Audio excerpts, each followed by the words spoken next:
వికారాబాద్ జిల్లా తాండూరు పట్టణ పరిధిలోని 11వ వార్డు కౌన్సిలర్ అభ్యర్థిగా అల్వాల్ రాజేష్ అధిక మెజారిటీతో గెలవబోతున్నాడని తాండూరు మాజీ ఎమ్మెల్యే రోహిత్ రెడ్డి తల్లి ప్రమోదిని దేవి ఆశాభావం వ్యక్తం చేశారు. ప్రచార కార్యక్రమంలో భాగంగా ఇంటింటి ప్రచారం నిర్వహించిన ప్రమోదిని దేవి విలేకరులతో మాట్లాడారు. ఈ సందర్భంగా వారు మాట్లాడుతూ కాంగ్రెస్ పార్టీ గెలిచిన తర్వాత ఎలాంటి అభివృద్ధి జరగలేదని, కేవలం కబ్జాలు మాత్రమే జరుగుతున్నాయని వెల్లడించారు. ఎమ్మెల్యేగా పైలట్ రోహిత్ రెడ్డిని ఓడించి ఇప్పుడు ఇబ్బందులు పడుతున్నామని ప్రజలు చెప్పుకొచ్చారని పేర్కొన్నారు. టీఆర్ఎస్ పార్టీ అధికారంలో ఉంటే అభివృద్ధి జరుగుతుందని తెలిపారు. ఎన్నికల్లో కౌన్సిలర్ గా టీఆర్ఎస్ పార్టీ అభ్యర్థి అయిన అల్వాల్ రాజేష్ ను అత్యధిక మెజారిటీతో గెలిపించాలని ప్రజలకు పిలుపునిచ్చారు. మరి 11వ వార్డుకు రావడం జరిగింది. నేను ఎక్కడ చూసినా కూడా మరి గడప గడప ప్రచారం చేశాను. మేము ఈరోజు ఎక్కడ చూసినా కూడా మంచి బీఆర్ఎస్ కు మంచి ఆదరణ లభించింది. ప్రతి ఒక్క మహిళ కానీ ప్రతి ఒక్కరు కూడా మంచిగా మేము ఓటు వేస్తాం. మేము కేసీఆర్ను పోగొట్టుకొని చాలా తప్పు చేశాం. రోహిత్ రెడ్డిని పోగొట్టుకొని చాలా తప్పు చేశాం. వాళ్ళు అన్ని గ్యారంటీలు 6 గ్యారంటీలు 420 హామీలు ఇచ్చారమ్మా, ఒక్కటి కూడా నెరవేర్చలేదు. ఇప్పుడు ఎలక్షన్ వచ్చిందని చెప్పేసి మోరీలు ఇప్పుడు కడుతున్నారు. వాళ్ళు మమ్మల్ని మభ్యపెట్టడానికి మళ్ళీ ఒకసారి అని వాళ్ళు చెప్పడం జరుగుతుంది. అంటే వాళ్ళ సొంత మాటలు. మేము వెళ్ళంగానే వాళ్ళు మేము అడగక ముందే ఇవన్నీ చెప్తున్నారు.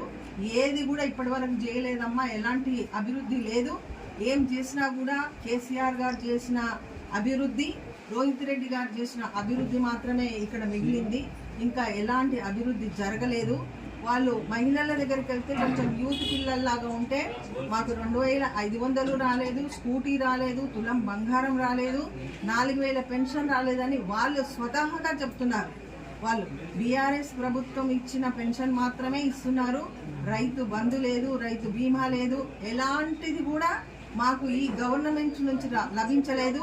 ఉన్న నీళ్లు కూడా తీసేశారు. మా మిషన్ భగీరథ వాటరు ఇంటింటికి ఇచ్చారు కేసీఆర్ గారు, ఆయన గడప గడపకి ఇచ్చారు.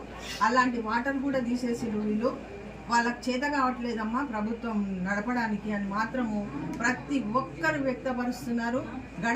గడపకు మార్నింగ్ నేను పొద్దున 8 గంటల నుంచి మొదలు పెడితే ఇప్పుడు నేను దాదాపుగా 1 గంట వరకు నేను మీకు తెలియజేస్తున్నాను మీ ద్వారా ప్రజలకి. తాండూరు ప్రజలందరూ కూడా మరి అదే అంటే నేను చాలా వార్డులు చేసుకొచ్చాను. దాదాపుగా ఒక 10 వార్డులు అయిపోయినాయి ఇప్పటి వరకు నా ప్రచారంలో. కూడా రాత్రి కూడా నేను ఒక 30 వార్డులో చేశాను. ప్రతి ఒక్కరు కూడా ఇదే మాట చెప్తున్నారు. అన్ని వార్డులలో కూడా మరి మా అభ్యర్థులు గెలుస్తారని, 25 నుంచి 30 వరకు మా అభ్యర్థులు గెలుస్తారు. తప్పకుండా చైర్మన్ స్థానంలో మా బీఆర్ఎస్ అభ్యర్థి నరసింహులు గారు కూర్చుంటారని కూడా మీకు తెలియజేయడం జరుగుతుంది.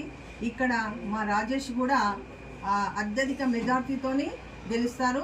ఎందుకంటే ఎదురుగా ఉన్న వ్యక్తి, మాకు పోటీలో ఉన్న వ్యక్తి మరి ఏమేం చేస్తున్నాడో ఇక్కడ ప్రజలందరూ కూడా చెప్తున్నారు. ఎన్ని కబ్జాలు పెడుతున్నాడో, ఎన్ని చేస్తున్నాడో. ఇతన్ని ఇప్పుడు గెలిపిస్తే మొత్తము మరి గవర్నమెంట్ కుమ్ముక్కు అయిపోయి మొత్తం తాండూరునే దిగినేస్తారని కూడా నేను తెలియజేస్తున్నాను. ఇక్కడ ఉన్న ఈ వార్డు అందరికీ కూడా తెలియజేస్తున్నాను. కాబట్టి తప్పకుండా మా రాజేష్ అత్యధిక మెజార్టీతో గెలుస్తారని తెలుపుతున్నాను 11వ వార్డు నుంచి.